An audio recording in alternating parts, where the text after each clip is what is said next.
Добро вечер, гледате Отворено студио. Јас сум Боријан Јовановски, како што беше најавено во овој дел од Отворено студио гости се Павле Вогоевски и Зечир Рамчилович, двајцата пратеници, двајцата членови на работната група на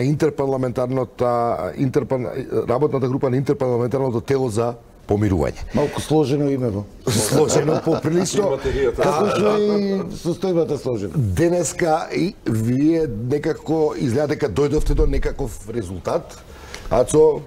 Да, јас предлагам пред да ја почнеме дебата или детали од она што денеска и од она што како текст излезе од ова за амнестијата, предлагам да ги слушнеме колегата Антонио Крстевски, ги побара став од Сдруженијето на млади правници и од политичкиот аналитичар Джеладин Незири околу амнестијата.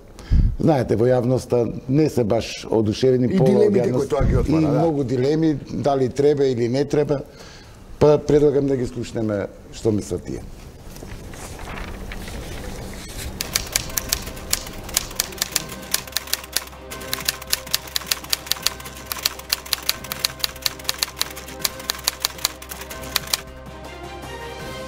Помирувањето може да се споредува со тоа што се случило во постконфликтните земји во Африка и во Азија. Тоа што кај нас мислам дека не се случи е вистината која е прв чекор кон постигнување на тоа помирување. Значи, без да се дознае вистината, тешко е дека може да се случи помирувањето. Значи, комисијата парламентарна која е формирана кај нас е фактички само за помирување, а не е за вистина.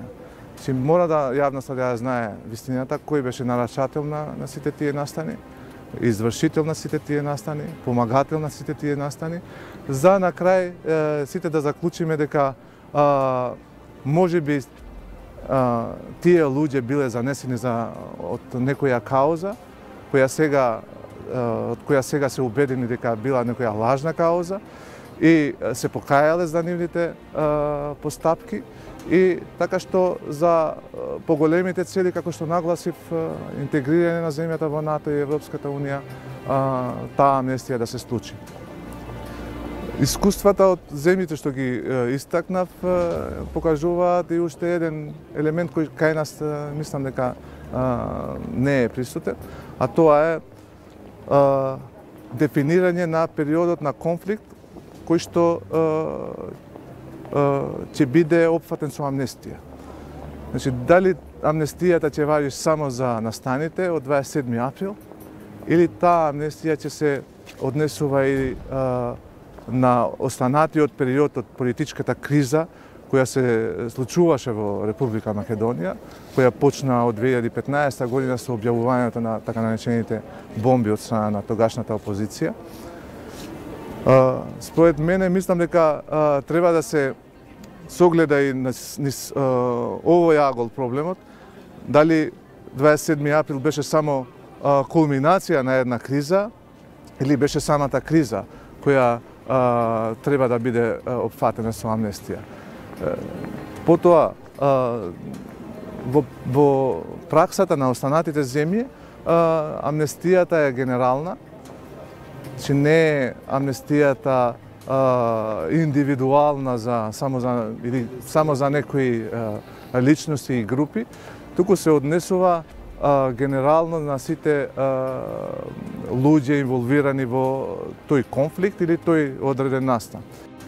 Јас би се навртал на кога почна цела оваа приказна за помирувањето и како во првиот период воопшто не се збореше, напротив, изрично од страна на високи представници на државната власт кај нас се демантираше тоа дека помирувањето на некој начин ќе значи и амнестија. Иако голем дел од експертската и стручната јавност иако во јавноста се навестуваше дека се работи за амнестија, меѓутоа во прво време некако се обидуваат тој збор да не го користат. Меѓутоа јасно е дека, како што спомнавте, во последниот период веќе е известно дека ќе постои одредена амнестија, во кој обем и во која форма се уште претпоставуваме во фаза на преговарање. Меѓутоа, како правник, во никој случај не би можел да сметам дека амнестијата која што сега во моментот се преговара, се заговара, е оправдана или дека ќе донесе било какво добро од аспект на водењето на правото. Напротив, со ова амнестија директно се руши можноста еднаш за секогаш во Република Македонија високи представници високи политички представници да одговараат за кривичните дела кои што тие ги преземаат. Особено ако се земе во предвид дека она што се случи на 27 април 2017 година не беше обично кривично дело кое што се случило еднаш, туку напротив тоа беше кривично дело кое што постоеше опасност да ја внесе државата во многу пошироки немери, не само од политичка и од безбедносна природа. Така да, од правна гледна точка, јас не гледам, ама баш никаква причина зашто е потребно да се носи амнестија. Неспорно е дека собранието, како законодавен орган, го има тоа право. Меѓутоа, што се случува? Тоа амнестијата како акт на милост од страна на законодавното тело треба да се користи по исклучок. Исклучиво кога постојат оправдани причини за таква амнестија. Што се случува кај нас? Со исклучок на две амнестии кои што беа на некој начин општи, како што беше минатава, ние обично имаме амнестии за подредени граѓански немири и слично. И да, до некаде може да има оправдување. Меѓутоа, ако си направиме ние пракса, секогаш кога ќе имаме некои политички превирања во државата кои што ќе резултираат со одредени кривични дела, да ги надминуваме нив со правење на амнестија, ние правиме клима на неказнивост на овие политички на овие лица кои што се политичари. И тоа директно ги става нив во многу попривилегирана позиција во однос на обичните луѓе.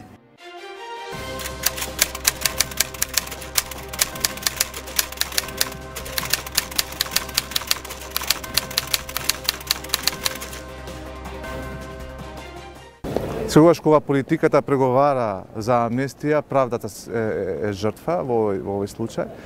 Но јас мислам дека сепак ако се направи селективна амнестија, тоа ќе предизвика дополнителни проблеми и турбуленции во општеството, зашто на некој начин ќе се врши дискриминација и во самата одлука за амнестија. Значи, некои ќе бидат амнестирани, некои ќе останат да се влечат по судови и по затвори. Некои ќе бидат повеќе амнестирани, некои помалку амнестирани. Значи ќе има селективна правда, ќе има индиции дека се случува дискриминација и во самиот процес и нормално дека ќе има реакции кои што може да придонесат таа поголема цел да не биде постигната, заради која се случува самата амнестија. Амнестијата како правен институт многу често се случува во држави каде што има граѓански војни. И намерата на амнестијата во таквите ситуации е јасна. Тоа што било поминало, меѓутоа треба да продолжи да се живее. Меѓутоа, во компаративно ако се гледа во тие случаи, амнестијата се однесува на оние пониски лица, пониски војници или лица кои учествувале во тие вооружени судари и кои што не сториле потешки кривични дела против човештвото. Командната одговорност кај лицата кои што сториле такви дела не може и не смее да ја нема. Така да, лицата кои што го имаат обмислено, изведено и организирано упадот на 27 април мора кривично да одговараат. Без нивна одговорност сите реформи, сите декларативни заложби за независно судство и за владење на право ќе ни паднат во вода. Ги слушнавте дилемите, тие се очигледни во јавноста, постојат безброј прашалници околу тоа што овој закон или како да е за помирување, амнестија, како и да се вика. Како ќе го образложите? Како ќе образложите селективноста или неселективноста или како го предвидовте тој нацрт текст околу кој се усогласи телото на оваа интерпарламентарна група? Да, Рамчиловиќ, вие денеска и го најавивте тоа дека нацрт текстот ќе бидат изземени другите, освен организаторите и оние што извршиле насилство. Ако не се лажам, отприлика тоа е текстот што го доставивте до телото. Денеска ние на седницава се усогласивме. Поточно не би се усогласивме многу порано, бидејќи се тоа што се случува во последниот период, значи веќе беше неминовно, значи почнувајќи од изјавата на премиерот уште во собранието на 15 октомври, значи од тогаш па наваму тогаш премиерот срамежливо најави. Да, меѓутоа се отвори еден процес. Се отвори еден процес кој што веруваме и очекуваме дека ќе доведе до релаксација на поделбите и односите, состојбите во општеството. Сега во тој дел, значи политичкиот дел, па да не кажам многу брзо се договоривме, бидејќи сите се свесни, сега гледавме и во овие што беа претходно интервјуата, што изјавите што ги имавте од експертиве. Значи, тука ние дојдовме до тој заклучок и ова што го спомнавте како основа, сепак правдата мора да си го најде местото. И тука организаторите, она што го спомна еден Коцевски, мислам го спомна, командната одговорност и слично, значи дека не може да биде, мислам не може. Може, меѓутоа не би требало и не сме да биде амнестирана. И секако оние што на некој начин при настаните на 27-ми буквално употребиле насилство, физичко насилство, дури обид за убиство и слично. Така да тука веќе на вистина и ние како пратеничка група во разговорите видовме дека не значи дека ако има општа амнестија дека тоа ќе биде добро. Дури гледав, малце можеби и би го прокоментирал, мислам, господинот Незири кога спомна дека вистината мора да се знае, а од друга страна вика дека мора да биде подобро да има генерална и општа амнестија, а не индивидуална или не знам понатаму селективна која што не е добра. Сега наше не е ние да правиме селекции, ние тоа не го гледаме така. Гледаме да направиме дистинкција помеѓу одредени категории и тоа проблемот беше малци можеби и се одолжи процесот околу тие правни формулации, но ние процесот ќе остане. Значи ние не многу, иако е многу, ќе се продолжи процесот. За сите кои се сега уфатени со него. Сега за сите, значи одредени категории ќе бидат според предлог текстот ќе бидат амнестирани. Прашањето е кој е тој што ќе селектира пред да биде донесена судската одлука? Кои се луѓето кои биле организатори и насилници, а кои се тие кои биле, да речеме, заблудени? Така. Секој ќе треба сам да си побера амнестија, нели? Не, тоа веќе добро можеме некои работи да продискутираме, меѓутоа така како што го поставивте, нам ни е битно да направиме, значи, што би смееле ние како пратеници да амнестираме на некој начин. Тука е, а што не? Меѓутоа, понатаму, другите... Што едноставно би било премногу висока цена на сметка на процесот кој што сакаме да го постигнеме. Вие во законот ќе именувате луѓе? Не, собранието не смее да прави така. Добро. При тоа би сакал да ги појаснам неколку работи. Значи, собранието како законодавен дом кој што има овластување да носи акти на амнестија, има обврска тие акти да бидат општи. Добро. Односно, не смее во крајниот производ кој што ние ќе го извадиме, со име и презиме да бидат наведени кој се амнестира, кој не се амнестира. Тоа е властување кое што е специфично за председателот на државата како така. Ама собранието мора за определени групи на луѓе, за определени кривично-правни ситуации и за определен тип на кривични дела или подтип на истите тие кривични дела. Односно, мора да најдеме правна формулација која што ќе постигне целта која што сакаме. Тоа не интересира. Ја имате ли правната формулација? Тоа што денеска беше постигнато, го имаме почетокот на правната формулација.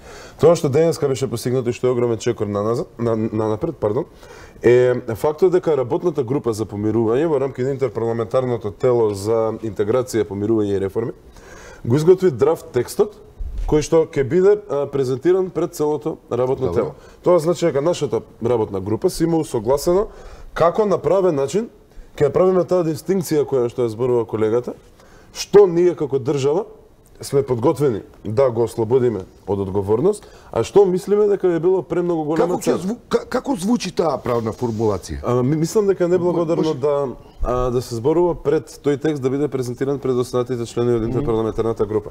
Поради тоа ќе не извините, ама конкретни специфики од самиот текст денеска нова емисија не можеме да зборуваме, ама со задоволство би дошле кога истиот тој текст ќе биде веќе објавен и достапен за јавност. Секако, мислам, не можеме да му наштетиме на процесот, евентуално бидејќи сепак можности уште не е донесен, рековме предлог текстот. Како кој ќе дефинира дефинира која инстанца ќе дефинира овие луѓе спаѓаат во категоријата која ги предвиде собранието со неговиот закон. Не, водете тоа, нели веќе доказната постапка и при крај, мислам. Добро. Така да од таа страна обвинителството и судството они ќе направат врз основа на барањата на лицата. На законскиот текст. И тука веќе они ќе обвинителството врз основа на закон и индивидуално е тоа. Разбирам што сакаш да прашаш. Значи законот кој што е во постапка треба да се однесува на луѓето кои што учествувале во 27 врз основа на тоа како точно учествувале во настаните, не врз основа на тоа до кај ме постапката. Тоа значи дека односно има луѓе дека судскиот процес за сите ќе мора да се истера за да овака сега има луѓе кои што се во фаза на прогон, има луѓе кои што се во фаза на жалба, има луѓе кои што се во фаза на издржување на санкции. Значи нашиот закон треба да може да се однесува за трите групи подеднакво. Сега, тоа значи дека ако е во фаза на кривична постапка, во тој случај меродавниот збор го има јавниот обвинител и судијата на самата постапка. Ако е во фаза на спроведување на санкција, во тој случај меродавниот збор би го имал судијата за спроведување на санкцијата и тоа би требало да биде направено на начин кој што ќе одговара на стварните потреби на самата ситуација. Еве дополнување. Само извини колега, видете вака, значи ние очекувам ова да заврши релативно брзо. Сега, по доказната постапка, кога обвинителството ќе дојде веќе завршен збор кога ќе имаат. Јас се надевам дека законското решение ќе биде веќе готово и веќе објавено и стапено на сила. И врз основа сега на постојниот тој закон тогаш, што ќе биде закон за амнестија, веќе и во самите завршни зборови, они ќе гледаат, значи, врз основа на тоа ќе може да се направи и да се оделат сите оние групи кои што ќе останат во процесот или оние кои што на тој начин и ќе бидат амнестирани. Ако разбрав добро, како во текстот оставате сами да побараат амнестија обвинетите? Па видете вака, го предвидовме тоа бидејќи има пракса, значи правно издржано со цел да одредени лица кои што сметаат дека треба да продолжат да си сака да ја докажат невиноста во постапката, да си едноставно да не поднесат барање и тие со тоа да не поднесат барање, да не сака да бидат амнестирани, туку да се да продолжат со постапката. Да прецизираме. Имаме тројца кои што учествувале во отварање на вратите, кои се во групата кои гласа за уставните измени, има Вировиќ и Канчевска кои немаат врска со 27 април. Амнестијата се однесува на 27 април. Исклучиво за 27 април. Што правиме со овие другиве кои се поврзани со други дела? Тука е прашање повеќе за мене и за мојава група, пошто вака како го поставувате, ќе излезе дека ние гласаме од причина да се така го поставувате прашањето, но она што е битно, прашањето некако што е дилема во јавноста. Но она што е битно, значи дека ние пред се кога влеговме во овој процес и кога гласавме, значи гласавме од убедување дека правиме исправен чекор за нашата држава, за Република Македонија, да затвори едно важно прашање со кое што ќе може да се посветиме на она што цело време на некој начин сите власти до сега се вадат, проблеми вакви такви. Веруваме дека ова е исправно, дека мораме да направиме чекор, значи за членување на НАТО. Никој не вика од нас дека и не сум слушнал некој да се фали дека договорот е добар, дека меѓутоа моментот во кој што дојдовме секое да не ги налага овие чекори. Ќе беше тоа го зборевме една штука во емисија, значи ќе беше негативно, така да од таа страна не треба да го гледате процес на амнестија врзан со тоа, бидејќи тука има многу, мислам, вклучително и мене што немам на некој начин воопшто врска. Павле Богоевски, што правиме со луѓето од Шарена револуција или од Идризово веќе е на протест? Многу легитимно. Или не знам, куп други луѓе кои се офатени во разни други процеси и така натаму. Како за барањата кои што доаѓаат луѓето кои веќе издржуваат казна затвор, можам да ви кажам дека тие барања ќе бидат сериозно земени во предвид. Ама ќе се вратам на првиот дел од прашањето, односно што правиме со активистите на Шарена револуција кои и ден денеска плаќаат парични казни. Не прашувам и за луѓе кои се теретат поврзани со разни моменти од една долгогодишна криза која трае во Македонија. Ние сме тука Целосно се согласувам, меѓутоа мислам дека од клучно значење е подолбата на ситуациите. Како што ти кажав во почеток, собранието не може да си дозволи да носи амнестии за одредени луѓе и така натаму, туку треба целосна ситуација.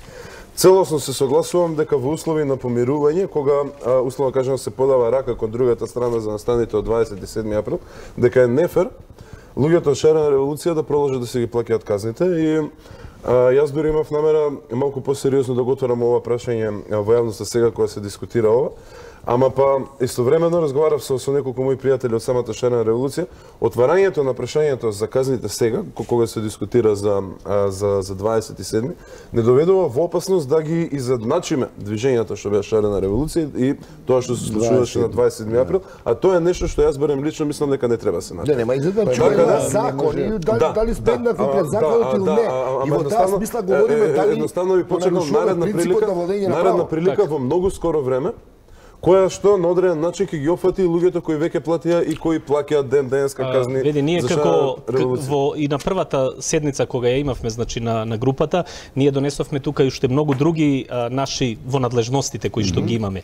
И секако дека сега во овој момент ова ни е приоритетно, да, и овде како ставиме точка, значи не застануваме тука, групава ќе продолжи да работи. И во случајов значи за сите оние вклучително доколку има потреба и размислување, ќе го разговараме, ќе бараме начини со цел да сите Добро, ќе ги отвараме тие прашања, но сега не. Зашто ќе продолжи да работи? Па еве, во случајов за останати ситуации во општеството кои може да резултираат со конфликт.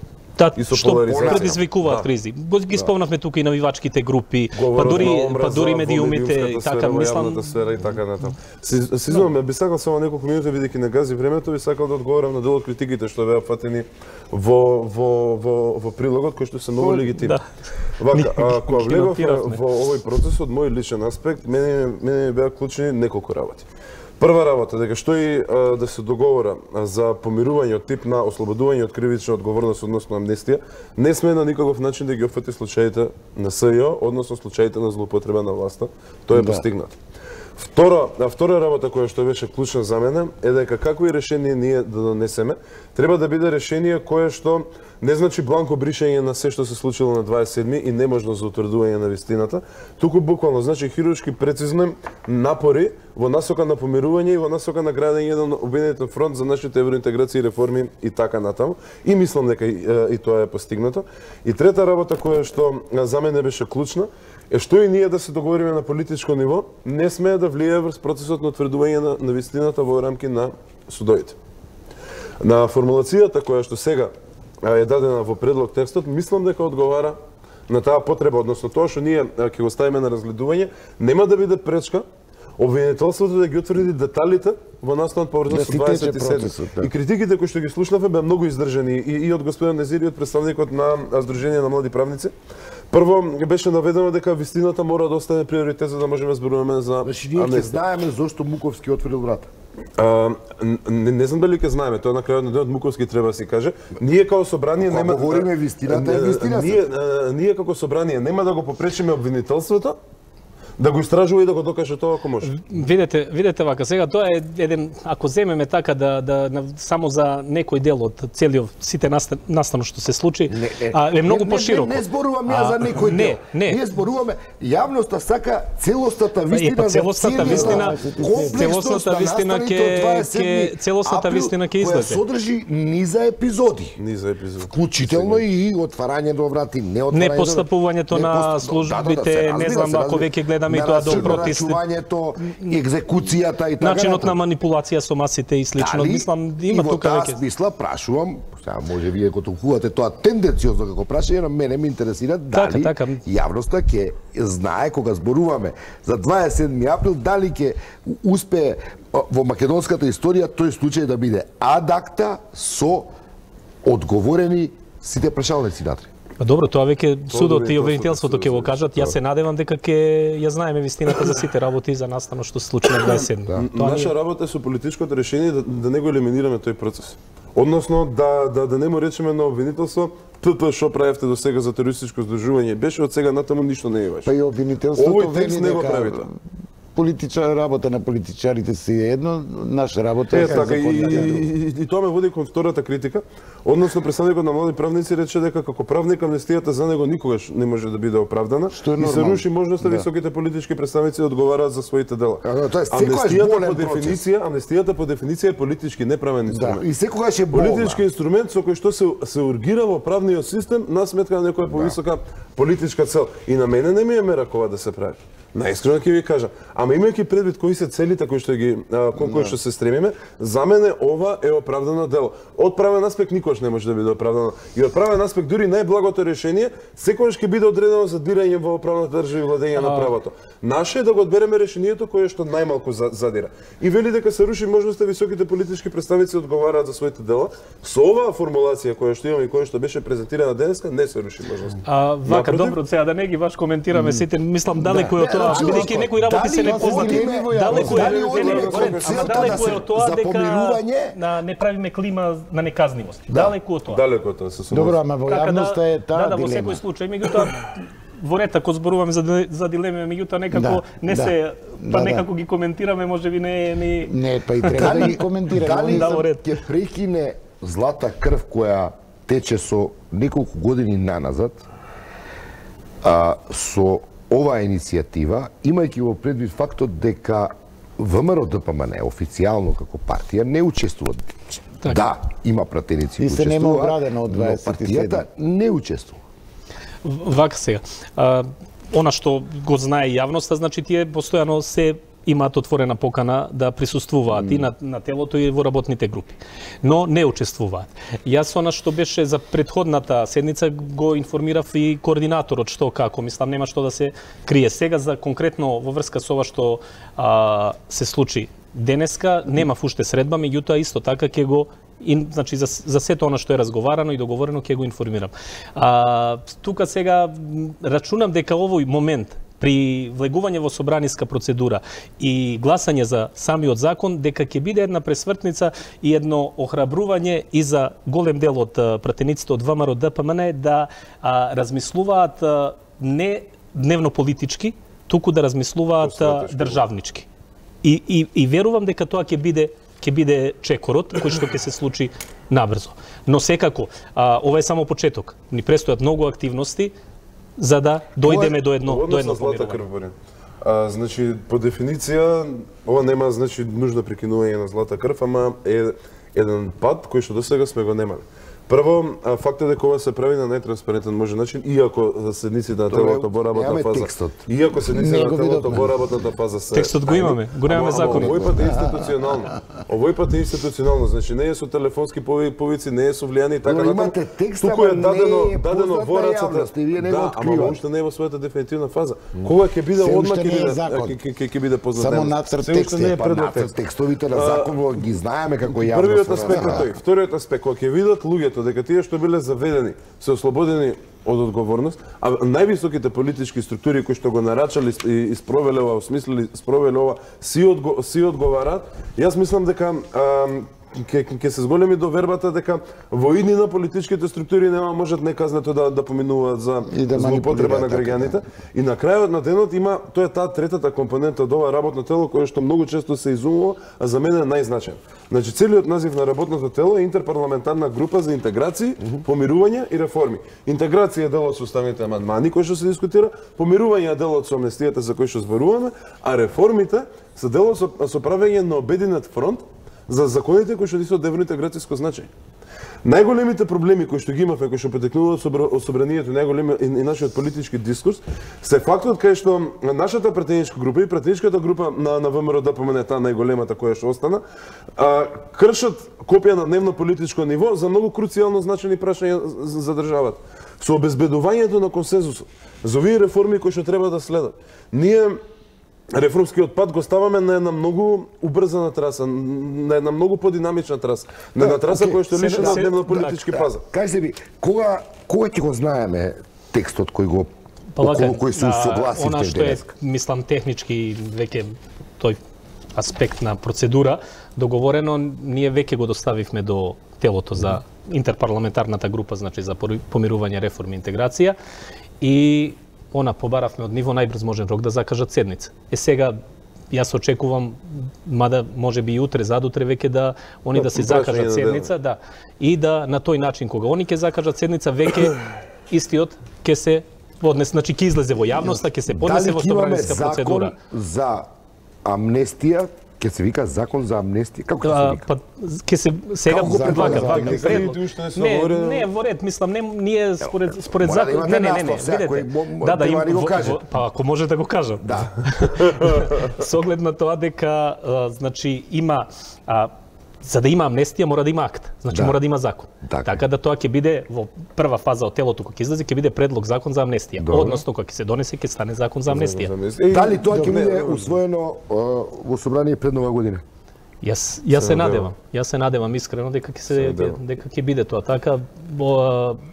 Со оглед на тоа што многу енергија ние како група потрошивме во ова, многу и со правници, и со колегиви, пратеници, сите, за да дојдеме до нешто што цело време го збориме дека процесот ќе продолжи, вистината ќе излезе, правдата ќе биде задоволена, а оние што организирале и што на некој начин злоупотребиле маса со мислам, она што излегува не можам ни да помислам начин на кој што размислувале, но имало и такви.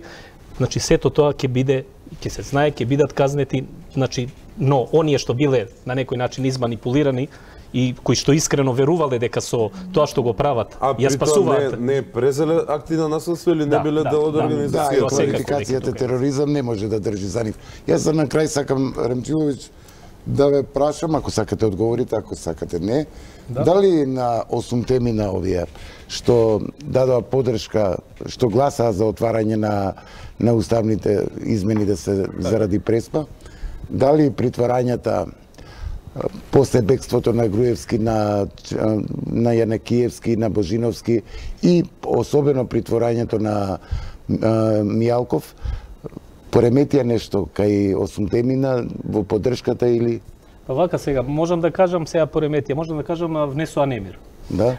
Но не само, ние сметавме дека во овој момент, дека можело, мислам дека, но ете, можеби одредени настани предизвикале причинско последици да се случат одредени работи. Но она што исто така мора да некогаш го размислувам, чисто еве да го споделам со јавноста, еве ние како група веруваме во ова, ќе останеме доследни во тоа што се договоривме, процесот, буквално целиот пакет, она што го спомна и колегата Павле, токму за делот и реформите, сето она што е битно за евроинтеграциите, но во случајов ние се наоѓаме во одредена ситуација кога некој што ќе ни даде поддршка, нешто му се добива, не знам, или некоја кривична или нешто, веќе тоа ми е некако симптоматично. Значи СЈО не води политика? Не, дури мене ме загрижува, викам сега, не знам само дали од СЈО. Некако не буквално и некои луѓе што не би му одело во прилог на премиерот да диктира. Па не знам, меѓутоа е симптоматично малку, но па ви реков СЈО не води политика. Но зборуваме за нешто што ние очекувавме и ја и понатаму верувам дека ќе имаме, значи, изголемување на поддршката, сега не мора да значи за целиот процес, не мора да значи за гласање на, можеби тука веќе зависно, пак викам, ете нека секој си одлучи сам. Но за делот околу реформите, околу ред други работи битни што ни се, па и после завршувањето на овој процес понатаму како нашата држава да оди напред, дека тука веќе ќе имаме проширување на таа група која што ќе го води, ете, ќе се грижи повише за државните интереси на Македонија. Зарно. Јас на крај да ви заблагодарам на учеството. Ексклузива да видиме формулации, правните формулации. Верувам дека кога ќе бидат објавени ќе може да ги дискутираме правните формулации така како што ќе бидат дефинирани, за да може малку и поконкретно разговараме. Секако. Благодариме и вам, почитувани гледачи, пријатна вечер.